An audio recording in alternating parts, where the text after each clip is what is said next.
Hello dear students, good evening everyone. Welcome to our channel prep reader. कैसे हैं आप सभी स्टूडेंट्स? आज हम पढ़ेंगे यूनिट 7 हिंदी कहानी की। हमारी जो कुछ कहानियां बची हुई थी 2-3, उनमें से हम आज कल के क्लास में हमने चंद्रदेव से मेरी बातें पढ़ी थी और आज हम पढ़ेंगे आकाशदीप कहानी। और इसके बाद हमारी एक और कहानी बचेगी, तीसरी कसम कहानी, जिनको हमें पढ़ना बाकी है।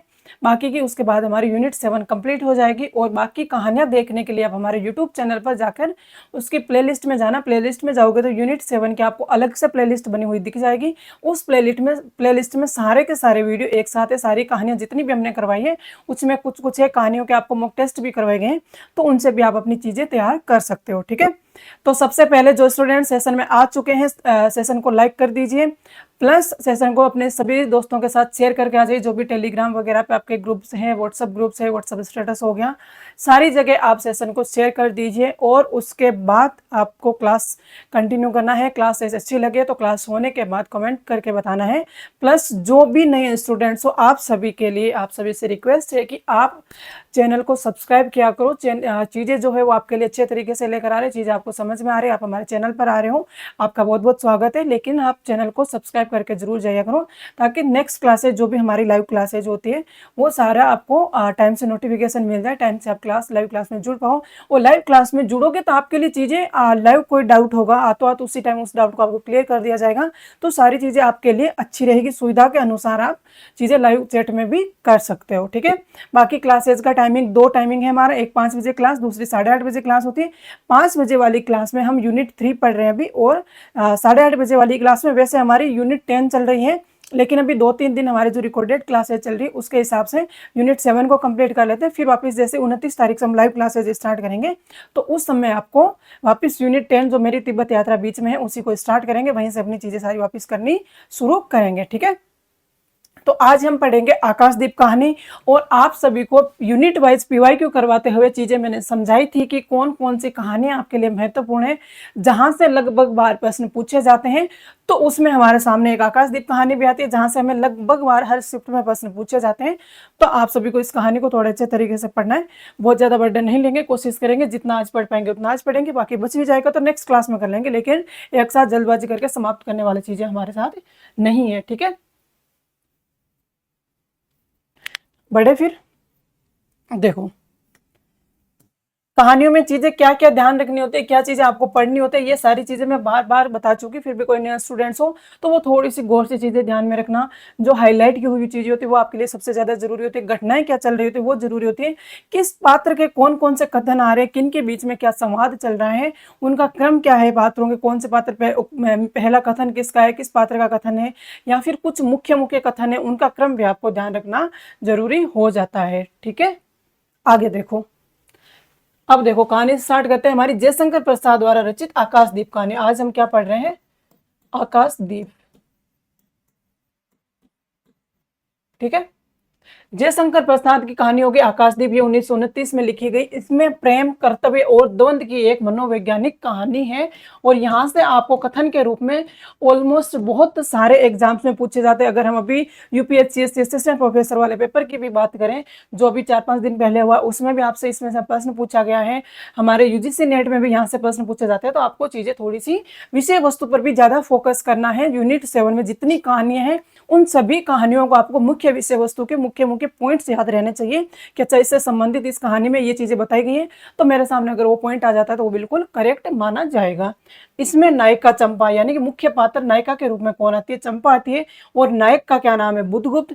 इनके प्रेम के माध्यम से वासना पर प्रेम और प्रेम पर कर्तव्य की विजय दिखाई गई है। तो लास्ट में जाकर किसकी विजय होती है? कर्तव्य की विजय होती है, ना कि प्रेम की विजय होती है। तो वो चीजें सारी इसमें दिखाई गई है। कहानी को पढ़ते समय आपको और अच्छे से समझ में आएगा। चंपा अपने पिता के हत्यारे बुधगुप्त। पिता का हत्यारा कौन होता है? बुधगुप्त। यानी वो सारी चीजें बाद में क्लियर करने की कोशिश करता है, लेकिन वो चंपा ने वो बात मान रखी कि उनके पिताजी की मृत्यु हो गई, उसकी हत्या किसने की है? बुधगुप्त ने की है। तो ध्यान रखना है कि चंपा के पिता के हत्यारे के रूप में किस पात्र को बताया गया है? तो बुधगुप्त को। और उसी हत्यारे से वो प्रेम तो करती है, लेकिन उससे विवाह ना कर आजीवन आकाश दीप जलाकर नाविकों को राह दिखाने का कर्तव्य चुनती है। तो वो क्या कर्तव्य चुनती है अपने प्रेम को छोड़ करके? जो उनका द्वीप है जहां पर वो रहते हैं वहां पर नाविकों को, नाव चलाने वाले जो होते हैं उनको राह दिखाने का, यानी कि कौन सा रास्ता किस तरफ से जाएगा, इस तरीके की चीजें उन्होंने अपनी लाइफ में करने का कर्तव्य चुना। ठीक है, इस कहानी में दो प्रमुख पात्र हमने चर्चा कर ली, नायक बुद्धगुप्त हो गए, नायिका चंपा हो गई। और संपूर्ण कहानी इन दोनों के रिश्ते के बनते बिगड़ते स्वरूप की कथा कहती है। आलोचकों का विचार है कि आकाशदीप एक प्रेम कहानी है। प्रेम कहानी का नायक यह बुद्धगुप्त है। बुद्धगुप्त एक जलदस्यु है, यह भी ध्यान रखना है, समुद्री लुटेरा है। इंपॉर्टेंट है, ये इनके बारे में विशेषता है। आपसे मेसदा कॉलम्स में सूची वाले प्रश्नों में या फिर इनकी विशेषताओं से संबंधित कहीं पर भी प्रश्न पूछे जा सकते हैं, तो इनकी विशेषताएं भी आपको ध्यान में रखनी है। जिस तरीके से आप हमें गोदान उपन्यास से या मुद्दई आत्मकथा से वहां से पात्रों और उनकी पात्रों की विशेषताएं और उनको किस तरीके से कहानियों में दिखाए गए हैं, वो सारा स्वरूप भी आपसे पूछा जा सकता है। तो ध्यान रखना, जलदस्यु समुद्री लुटेरा के रूप में किसका वर्णन आता? बुद्धगुप्त का। उसका काम समुद्र में आने वाले जहाजों को लूटना होता है। किसका? बुद्धगुप्त का। ये लूटपाट उसका काम है, व्यवसाय है। तो इसका व्यवसाय क्या बताया गया है? ये इनको जहाजे वगैरह थे उनको लूटना। इसमें मारपीट और हत्याएं होती ही है। लूटपाट, युद्ध और हत्या के बिना किसी जहाज को लूटा ही नहीं जा सकता। तो ये इस कहानी से संबंधित थोड़ी बहुत विषय वस्तु है। फिर मूल कहानी पे हम आगे आएंगे। प्रारंभ और बंदी जीवन। ठीक है, कहानी का प्रारंभ कैसे होता है इसको शॉर्ट में समझते हैं। कहानी की शुरुआत एक नौका पर होती है जहां चंपा और बुद्धगुप्त बंदी के रूप में मिलते हैं। दोनों मिलकर अपनी बेड़ियां काटते हैं और जलदस्युओं समुद्री लुटेरों के चंगुल से मुक्त होते हैं। जलदस्यु का क्या मतलब हो गया? समुद्री लुटेरे। ठीक है, फिर प्रेम और प्रतिशोध का द्वंद्व कैसे देखते हैं। चंपा को संदेह है कि बुद्धगुप्त ने ही उसके पिता की हत्या की है। इस कारण उनके मन में बुद्धगुप्त के प्रति नफरत और प्रतिशोध की भावना है। दूसरी ओर बुद्धगुप्त चंपा से सच्चा प्रेम भी करता है। चंपा भी उसे मन ही मन चाहने लगती है, जिससे उसके भीतर प्रेम और घृणा का संघर्ष चलता रहता है। ये दोनों शब्द है आपके लिए मोस्ट इंपोर्टेंट, जो इनकी विषय वस्तु से संबंधित प्रश्न आते हैं वहां के लिए। ठीक है, आकाशदीप की परंपरा। चंपा की मां दीप जलाकर ऊंचे स्तंभ पर टांगती थी ताकि समुद्र में भटके नाविकों को राह मिल सके। चंपा इसी परंपरा को आगे बढ़ाती है और अपने जीवन को दूसरों की सेवा में समर्पित कर देती। जो इसका कहानी का शीर्षक दिया गया है उसका अर्थ क्या है, या फिर किस तरीके से इस कहानी में बताया गया है, किस वाक्य के माध्यम से बताया गया, जो कि हम लास्ट में देखेंगे। और अगर आपको वाक्य इस तरीके का दिखता है तो परीक्षा में आप उसको ठीक कर सकते हो। ठीक है, बलिदान और कर्तव्य किस तरीके से इस कहानी में दिखाया गया, ये मुख्य मुख्य पॉइंट्स है। उन पॉइंट्स को हम शॉर्ट में एक बार कहानी का डिस्कस कर रहे हैं कि हाँ इस कहानी में ये चीजें बताई गई है, इस तरीके से होगी चीजें। अगर परीक्षा में पूछी जाएगी तो आप इन पॉइंट्स के माध्यम से भी तैयारी कर सकते हो। ठीक है,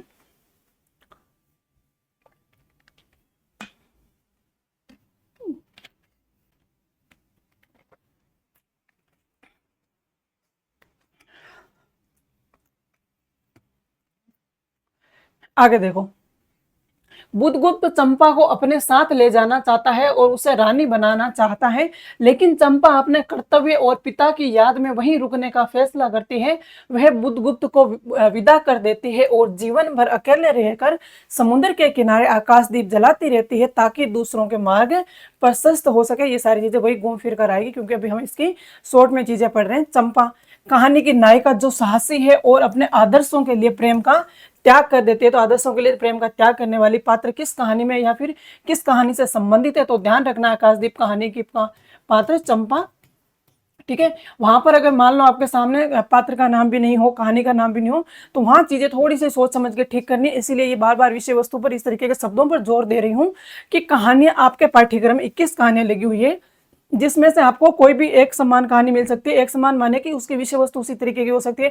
दो कहानी आपकी देशभक्ति से संबंधित हो सकती है, दो कहानी आपकी कर्तव्य और देशभक्ति से संबंधित हो सकती है, दो कहानियां प्रेम और कर्तव्य से संबंधित हो सकती है। तो चीजें घूम फिर कर आपको किसी न किसी कहानी में मिल सकती है, लेकिन एग्जैक्ट जो शब्द इनके लिए प्रयोग किया गया और क्या बनता है वो शब्द आपको ध्यान रखना है। परीक्षा में आपको घुमा फिरा के यहाँ से प्रश्न पूछे जा सकते हैं। और पीछे वाला एक कथन आया था वो आपको बताया था, उसको हमेशा के लिए ध्यान रखना है। बुद्धगुप्त यह एक साहसी योद्धा है और जलदस्यु जो चंपा के प्रेम में बदलकर एक सभ्य जीवन की ओर बढ़ता है। यानी कि पहले ये जलदस्यु होता है और उसके बाद वो अपने जीवन को प्रेम में पड़ने के बाद इसको आसान कर लेता है। और ये इस तरह की चीजें होती है तब नॉर्मल बात है, या फिर बदलते भी है चीजें। अब देखो, अब होती है हमारी मूल कहानी स्टार्ट। ठीक है, तो थोड़ा सा चीजें आराम से और ध्यान से सुननी है और थोड़ी सी इनको घटनाओं को जोड़ने की कोशिश करना कि किस तरीके से क्या क्या चीजें चलती है। आकाश जयशंकर प्रसाद की हो गई, शुरुआत यहां से होती है बंदी, ठीक है। बंदी क्या है, सोने दो, मुक्त होना चाहते हो, अभी नहीं, निद्रा खुलने पर चुप रहो, फिर अवसर नहीं मिलेगा। बड़ा शीत है, कहीं से एक कंबल डालकर कोई शीत से मुक्त करता, आंधी की संभावना है, यही एक अवसर है, आज मेरे बंधन शिथिल है, तो क्या तुम भी बंदी हो? हाँ धीरे बोलो, इस नाव पर केवल 10 नाविक और प्रहरी है, ठीक है, ये ध्यान रखना है। शस्त्र मिलेगा, मिल जाएगा, पोत से संबंध रज्जू काट सकोगे? हाँ। समुद्र में हिलोरे उठने लगती, दोनों बंदी आपस में टकराने लगे। ये दोनों बंदी वही हैं जिनकी अभी तक हम चर्चा करते आ रहे थे, नायक और नायिका, ठीक है। तो इन्हीं की शुरुआत से चर्चा चलती है। वो बुद्धगुप्त कहता है कि वो दोनों ही फंसे हुए होते हैं, तो वहां से निकलने के लिए वो कहते हैं कि अगर निकलना है तो ये मौका अच्छा, आंधी भी चल रही है और यहाँ पर सारे सोए हुए भी है, तो इस समय अगर हम निकलेंगे तो बुद्धगुप्त बात शुरू करता है। उसके बाद में चंपा के साथ बात होती है, उस समय उनको नहीं पता होता है, ये सारी चीजें उनको आगे आगे आगे पता चलता चलेगा, तो जिनको हम अभी पढ़ते हैं। देखो, पहले बंदी ने अपने को स्वतंत्र कर लिया, दूसरे का बंधन खोलने का प्रयत्न करने लगा। लहरों के धक्के एक दूसरे को स्पर्श से पुलकित कर रहे थे। मुक्ति की आशा, स्नेह का असंभावित आलिंगन, दोनों ही अंधकार में मुक्त हो गए। दूसरे बंदी ने हर्षा तिरेक से उसको गले से लगा लिया। सहसा उस बंदी ने कहा, ये क्या तुम स्त्री हो? यानी कि उसको अब तक नहीं पता था कि जिसको वो बचा रहा है, जिसको अपने साथ लेकर आ रहा है, वो चंपा है, ठीक है। क्या स्त्री होना कोई पाप है? ये किसका? चंपा का कथन इंपॉर्टेंट है, ठीक है। यहां से आपको परीक्षा में प्रश्न पूछा भी गया है। अपने को अलग करते हुए स्त्री ने कहा, शस्त्र कहाँ है और तुम्हारा नाम क्या है? तो वो पूछता है, मेरा नाम क्या है? चंपा, ठीक है।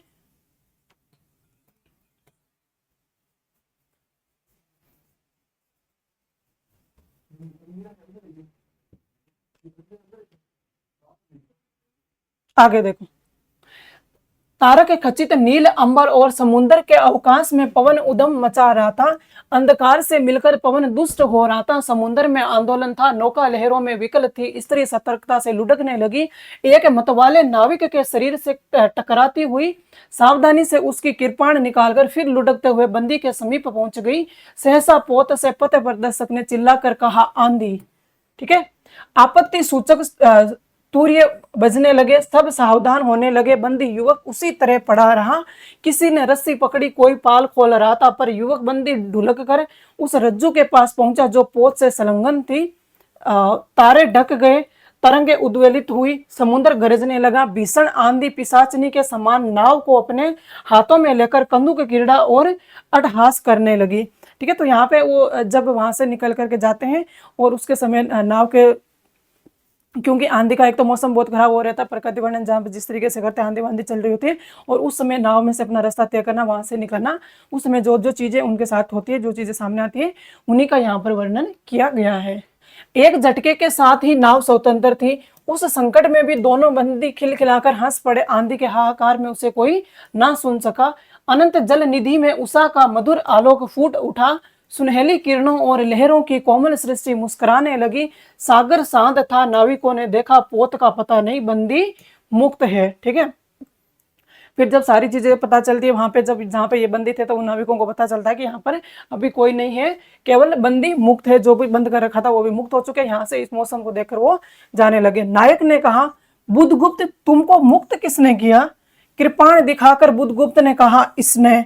नायक ने कहा, तो तुम्हें फिर बंदी बनाऊंगा। किसके लिए? पोताध्यक्ष मणिभद्र अतल जल में होगा नायक। अब इस नौका का स्वामी मैं हूं, ठीक है। तो मणिभद्र पात्र का भी नाम ध्यान रखना है।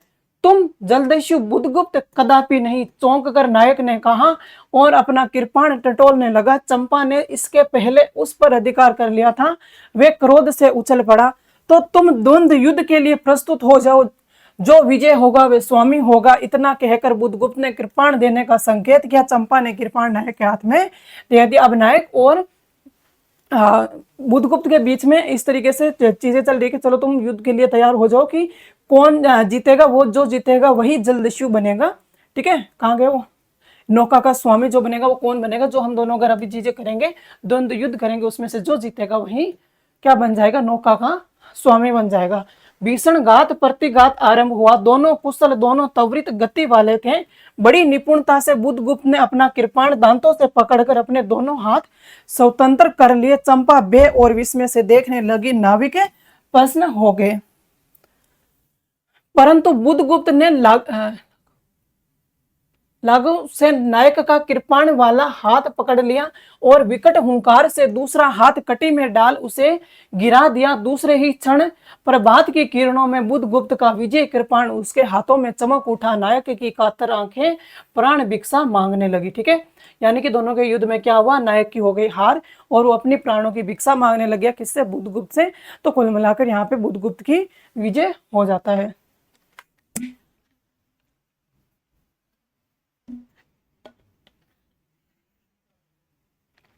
आगे देखो, बुधगुप्त ने कहा, बोलो अब स्वीकार है कि नहीं कि कौन इस यहाँ का स्वामी बनेगा, मैं बनोगे या तुम? तब उसके आगे चर्चा चलती है। मैं अनुचर हूं, वरुण देव की शपथ, मैं विश्वासघात नहीं करूंगा। बुधगुप्त ने उसे छोड़ दिया। तो ये ध्यान रखना है सबसे पहले तो कि ये किस कहानी से संबंधित कथन है, क्योंकि ये कथन बहुत इंपॉर्टेंट, यहां से प्रश्न पूछा जाता है। दूसरा ध्यान रखना है कि कौन सा पात्र बोल रहा। ठीक है, तो नायक, नायक यानी कि कहानी का नायक नहीं, जो इस कहानी में नायक नामक पात्र का वर्णन है वो नायक। ठीक है, लिख लो इसको, नायक पात्र नाम लिख लो आगे ना। चंपा ने युवक जलदस्यु के समीप आकर उसके छतों को अपनी सिनग्ध दृष्टि और कोमल करों से वेदना विहीन कर दिया। बुधगुप्त के सुगठित शरीर पर रक्त बिंदु विजय तिलक कर रहे थे। विश्राम लेकर बुधगुप्त ने पूछा, हम लोग कहाँ होंगे अभी? बाली द्वीप में बहुत दूर। ठीक है, तो ध्यान रखना है कौन से द्वीप का वर्णन आता है, बाली द्वीप, आगे चंपा द्वीप का भी वर्णन आएगा, तो उसको भी आप ध्यान रख सकते हो। ठीक है, संभवतः एक नवीन द्वीप के पास, जिसमें अभी हम लोगों का बहुत कम आना जाना होता है। सिंहल के वणिकों का वह वहां प्राधान्य है। ठीक है, तो सिंहल का वर्णन किया गया, इसको भी आपको ध्यान रखना है। कितने दिनों में हम लोग वहां पहुंचेंगे? अनुकूल पवन मिलने पर 2 दिन में, तब तक के लिए खाद्य का अभाव नहीं होगा। यानी कि वो कहते हैं कि अगर हमें जहां जाना है, जो नवद्वीप है, वहां पर पहुंचने के लिए हमें कितना समय लगेगा? तो कहते हैं कि अगर वातावरण अच्छा रहे, यानी कि आंधी वगैरह नहीं आती है बीच में, जो मौसम नहीं बिगड़ता है और अगर हम सही सही चलेंगे तो 2 दिन हमें लगेगा। बाकी खाने पीने का भी हमारे पास 2 दिन तक तो कम से कम कोई कमी नहीं आएगी।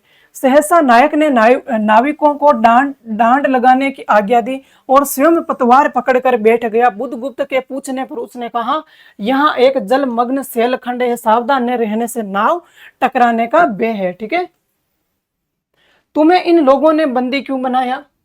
वाणी के मणिभद्र की पाप वासना में। तुम्हारा घर कहाँ है? जाह्नवी के तट पर। ठीक है, तो इस जगह का भी ध्यान रखना है।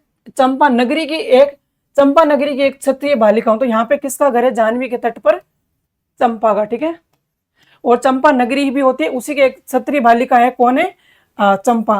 पिता इसी मणिभद्र के यहाँ प्रहरी का काम करते थे। तो मणिभद्र कौन है? चंपा के पिता। ठीक है, चंपा के पिता। अभी देखो, एक प्रश्न आया था यूपीएससी असिस्टेंट प्रोफेसर में कि वहां पर क्या क्या था, कानों में कंगना कहानी से प्रश्न था। चार कथन थे, चारों में से चौथा कथन कानों में कंगना था। तो उन्होंने क्या किया, नरेंद्र और किरण जो मुख्य पात्र है, नायक और नायिका, उनकी जगह जो उनके पिता है उनका नाम दे दिया कि इन दोनों के प्रेम और जो वासना के जो चीजें होती है उसके बाद जो खत्म होता है, कहानी का मुख्य विषय वस्तु होते क्या उनके बीच में दिखाया जाता। उन्होंने क्या किया, किरण और नरेंद्र की जगह योगेश्वर का नाम डाल दिया, जो किरण के पिता थे, पति नहीं थे। तो ये चीजें आपको कब याद होगी, कब चीजें तैयार होगी? जब आप एक एक चीज कहानी को पढ़ोगे अच्छे से। तो यहां पर भी ध्यान रखना है, चंपा, बुधगुप्त प्लस मणिभद्र, इन तीनों का मुख्य रूप से आपको इस कहानी में रोल दिखेगा। क्योंकि मणिभद्र का वैसे डायरेक्ट कोई वर्णन नहीं है, ना ही इनका कोई उस तरीके से रोल है, पर इनका कहानी के हिसाब से अच्छा खासी चीजें, क्योंकि सारी कहानी की घटना इन्हीं के इर्द गिर्द घूमती है, इन्हीं से संबंधित सारी चीजें हो रही होती है, और इन्हीं के कारण जो उनका प्रेम होता है दोनों का, वो प्रेम भी सफल नहीं हो पाता है, और वो जो मिसअंडरस्टैंडिंग हो जाती है, वो सारी चीजों की वजह से यहाँ पे चीजें चल रही है। इसी मणिभद्र के यहाँ प्रहरी का काम करते थे, यानी कि चंपा के पिता क्या काम करते थे? मणिभद्र के यहाँ प्रहरी का काम करते थे। ठीक है, एक सेकंड, चीजें देखो आप।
कहानी आप लोगों ने पहले से पढ़ रखी होगी और नहीं पढ़ी है तो कहानी को एक बार फिर से पढ़ना अच्छे से इसको, ठीक है। और यहाँ से प्रश्न आपको पूछे जाएंगे कि कहीं से भी पूछो, कैसे भी घुमा कर पूछो।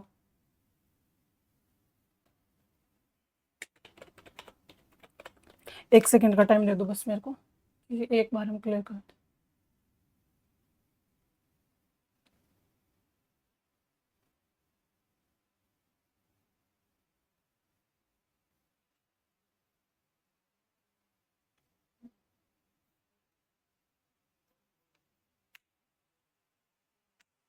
ठीक है, तो अब यहाँ पे क्या चीजें चल रही थी हमारी, एक सेकंड, यहाँ पे एक गड़बड़ हो गई। बालद्वीप से बहुत दूर संभवतः एक नवीन द्वीप हो गया, यहाँ पे अभाव।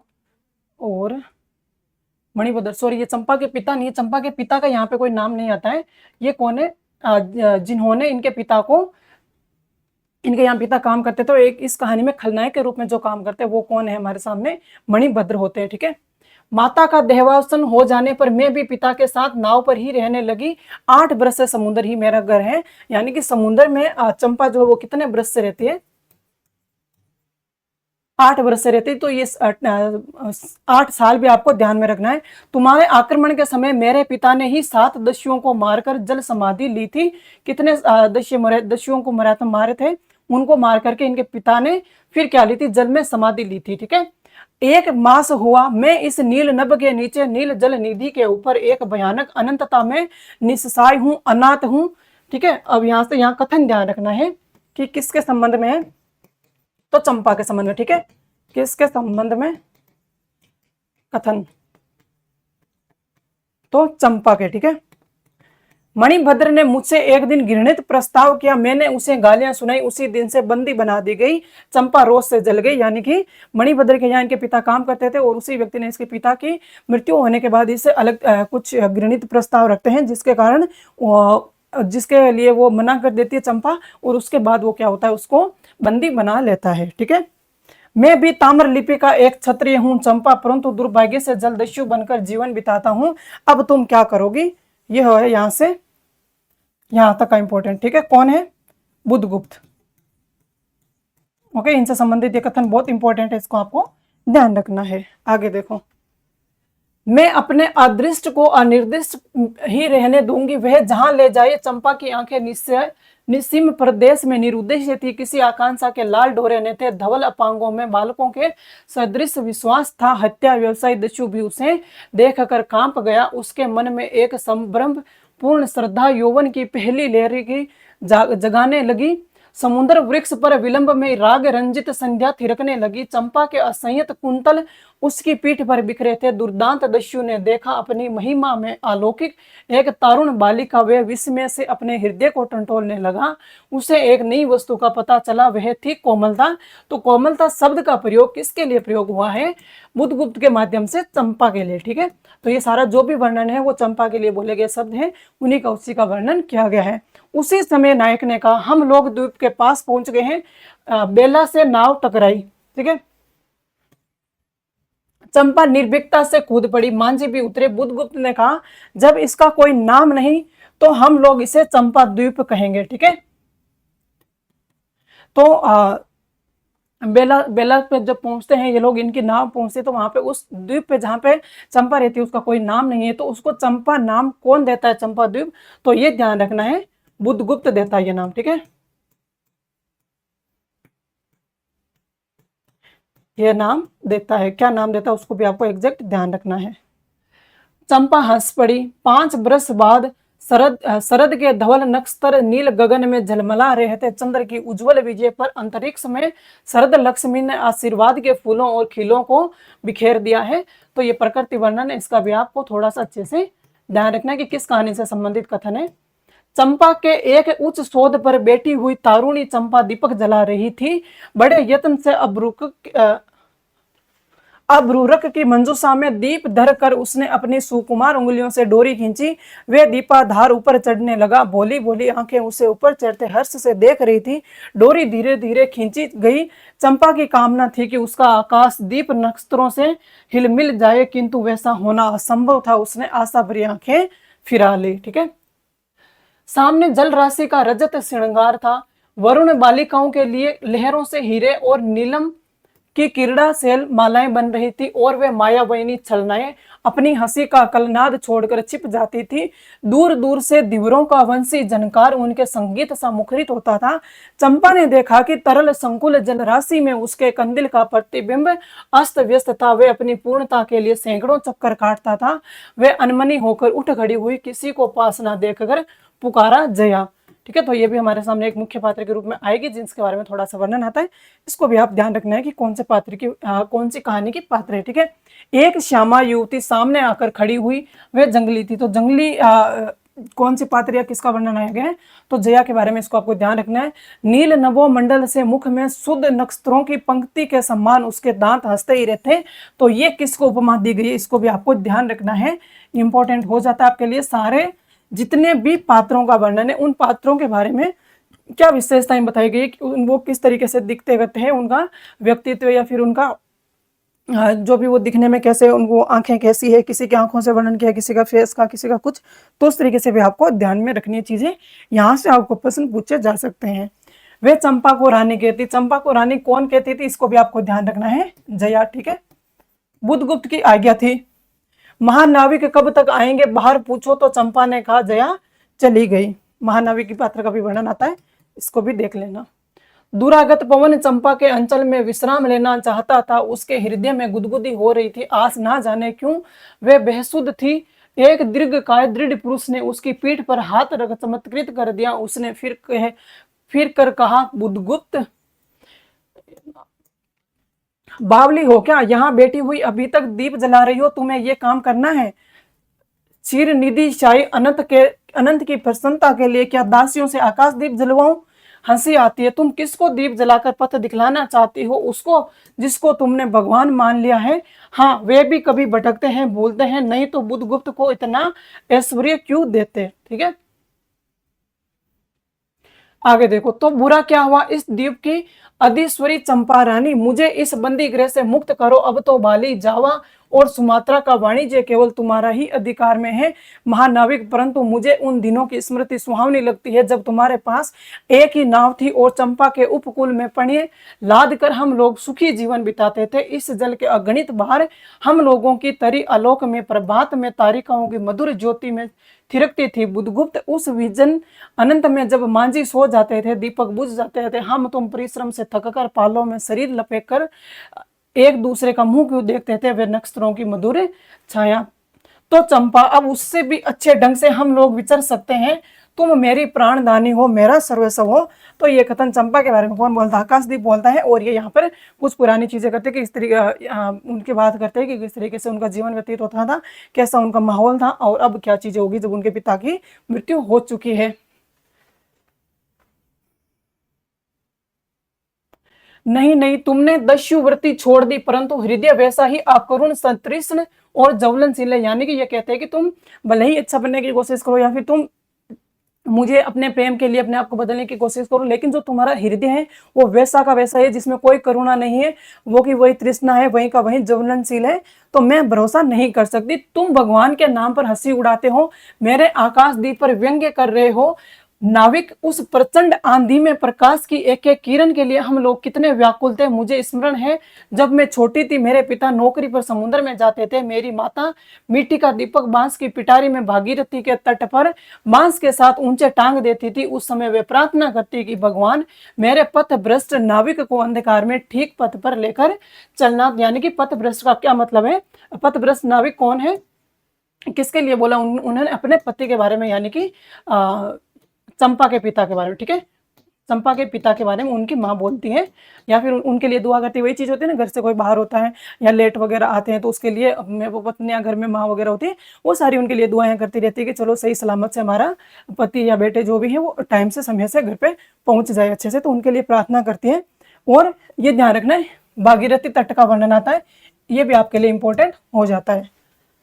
और जब मेरे पिता बरसों पर लौटते तो कहते, साध्वी तेरी प्रार्थना से भगवान ने संकटों में मेरी रक्षा की है। तो इसको भी ध्यान रखना, साध्वी शब्द किसके लिए प्रयोग हुआ है, चंपा की माँ के लिए। ठीक है, वे गद हो जाती, मेरी माँ नाविक, ये उसी की पुण्य स्मृति है। मेरे पिता वीर पिता की मृत्यु के निष्ठुर कारण जलदस्यु हट जाओ। सहसा चंपा का मुख क्रोध से भीषण होकर रंग बदलने लगा। महानाविक ने कभी ये रूप न देखा था, वे ठठाकर हंस पड़ा।